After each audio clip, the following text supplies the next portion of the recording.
The control panel can manipulate chords in various ways. First of all, let's talk about Octave Control. These 7 buttons allow you to raise or lower the position of the chord set. A blinking light indicates that a control function is enabled. The default position is always centered.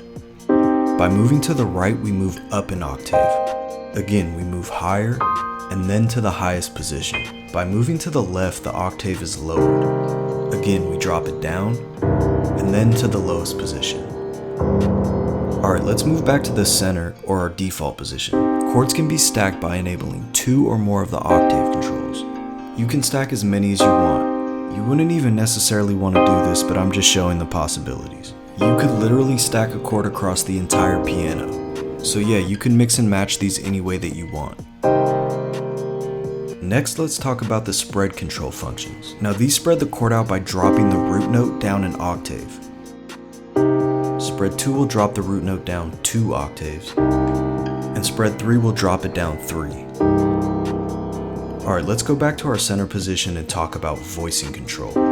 Now this is also known as inversions. V1 is going to take our lowest note and move it up an octave. V2 takes the next lowest note and moves it up an octave, and then V3 moves the next lowest note up an octave. We also have a guitar voicing function, which automatically maps the notes of a chord the way that it would be on a 6-string guitar. Now all of these control functions can work together. For instance, you can stack octaves of guitar voicings.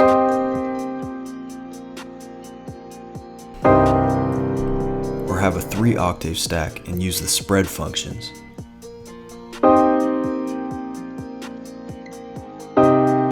By using these control functions, you can manipulate a chord in every possible way. Okay, so this is how you shift the entire octave set for the melody side. Press the right button and use your octave controls the same way that you would with chords.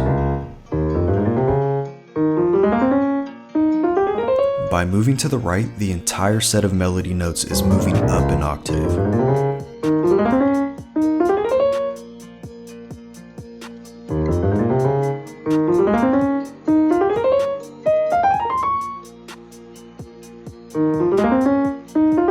When you have the melody side set where you want, go ahead and press the right button again and you'll be back to the normal control panel. The left side of the display will show you the name of any chord being pressed, and the right side will show you the melody notes.